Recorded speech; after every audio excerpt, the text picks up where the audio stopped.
नमस्कार विद्यार्थियों। पिछले लेक्चर में हमने वेन्सांग द्वारा तत्कालीन समय की सामाजिक, राजनीतिक, आर्थिक, शिक्षा, धार्मिक स्थिति, इन सब के बारे में जो विवरण दिया गया उसके विषय में हमने यहाँ चर्चा की थी। आज हम हर्षवर्धन या वर्धन वंश के अंतर्गत जो हर्ष का मूल्यांकन है वो वर्धन वंश के अंतिम टॉपिक के रूप में यहाँ पर पढ़ने जा रहे हैं। देखिए, जब भी हम किसी शासक का मूल्यांकन करते हैं तो उसकी उपलब्धियों के विषय में और इसके साथ साथ उसकी कुछ कमियां यदि उसमें हों तो उनके विषय में भी हम यहाँ पर चर्चा करते हैं। सर्वप्रथम हम उस शासक की उपलब्धियों के विषय में ही चर्चा करते हैं और उसके पश्चात यदि उसमें थोड़ी बहुत कुछ कमियां हैं तो उनका जो विवरण है वो भी मूल्यांकन के अंतर्गत दिया जाता है। मूल्यांकन से तात्पर्य परीक्षण करना होता है। तो यहाँ पर शासक के विषय में जो कुछ भी हमें जानकारी मिलती है उसी को हम मूल्यांकन कहते हैं। तो देखते हैं हर्ष के बारे में हमें क्या जानकारी प्राप्त हुई और हर्षवर्धन ने किन किन उपलब्धियाँ जो उसने प्राप्त की थी और क्या उसकी कुछ कमियां भी रही, इसके विषय में भी हम यहाँ चर्चा करेंगे। तो देखिए, हर्ष का मूल्यांकन। देखिए, हर्ष एक महान सेनापति तो था ही कि उसने एक थानेश्वर के छोटे से राज्य से एक विशाल साम्राज्य की स्थापना की।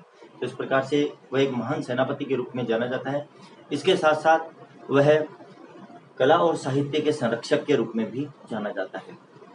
हर्ष ने तत्कालीन समय में भारतीय कला को संरक्षण प्रदान किया। इसके साथ साथ साहित्य के क्षेत्र में भी उसने संरक्षण प्रदान किया। बहुत से जो साहित्यकार, उच्च कोटि के साहित्यकार उसके दरबार में निवास करते थे।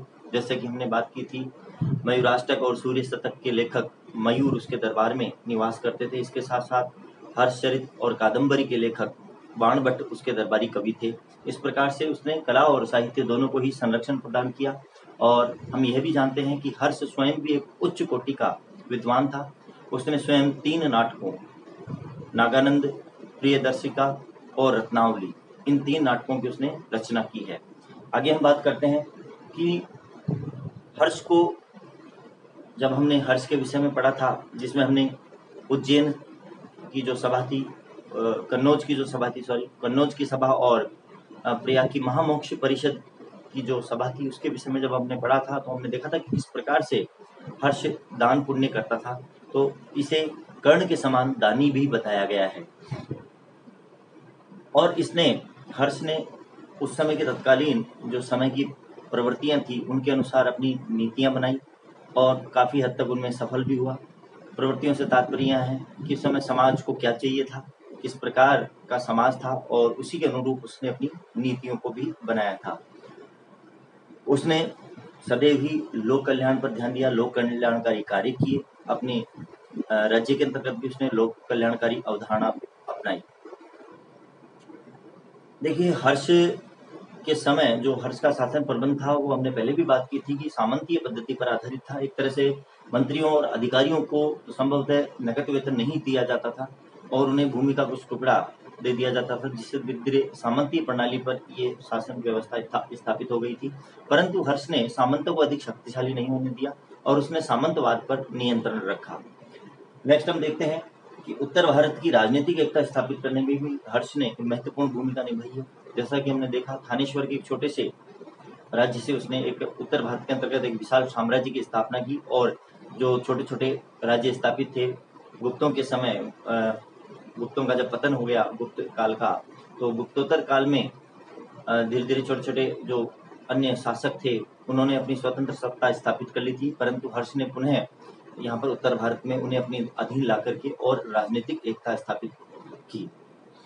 नेक्स्ट हम देखते हैं कि हर्ष ने साम्राज्य विस्तार के साथ साथ अर्थव्यवस्था को भी गति प्रदान की थी। इस समय व्यापार और उद्योग व्यवसाय उन्नत अवस्था में थे। हर्ष एक सम्राट होने के साथ साथ कला, साहित्य और विद्वानों के संरक्षक के रूप में भी जाना जाता है। जैसा कि अभी हमने बात की थी, उसने तत्कालीन समय की कला का संरक्षण किया, साहित्यकारों और स्वयं भी एक उच्च कोटि का विद्वान था और इसके साथ साथ विद्वानों का उसने सम्मान किया, विद्वानों को संरक्षण प्रदान किया।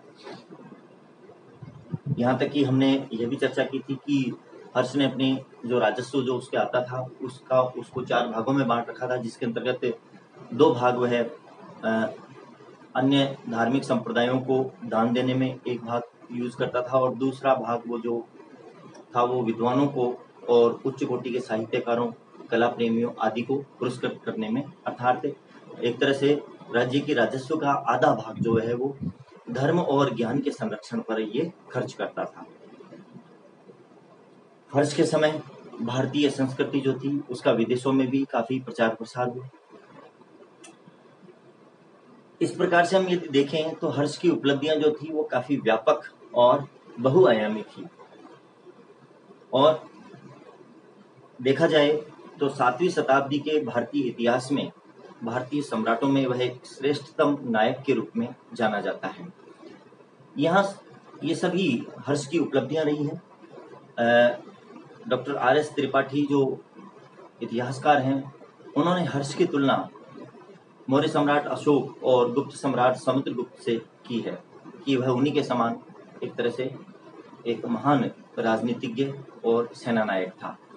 तो यहाँ पर हर्ष की उपलब्धियां बहुत अधिक हैं, परंतु फिर भी तत्कालीन परिस्थितियों के अंतर्गत हर्ष ने जिन नीतियों को अपनाया और जिन उद्देश्यों की वह पूर्ति करना चाहता था, उन उद्देश्यों में वह पूर्णतः सफल नहीं हो पाया। इसका कारण ये था कि इस समय की राजनीतिक परिस्थितियां कुछ अलग हो चुकी थी।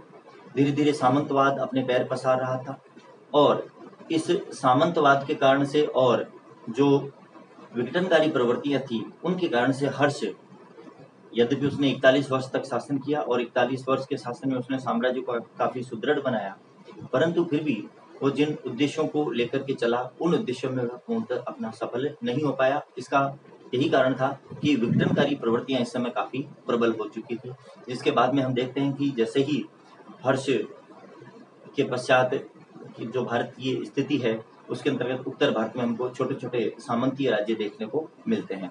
तो इस प्रकार से जहाँ तक है हर्ष के समय का जो उत्तर भारत है वो काफी समृद्धशाली रहा, परंतु उसके बाद में विघटनकारी प्रवृत्तियों के कारण से भारत छोटे छोटे राजनीतिक टुकड़ों में बंट गया था। तो आज हमने वर्धन वंश और हर्षवर्धन के विषय में यहाँ पर चर्चा की। नेक्स्ट जो हमारा लेक्चर होगा उसमें हम चोल जो साम्राज्य है उसके विषय में यहाँ पर चर्चा करेंगे। धन्यवाद।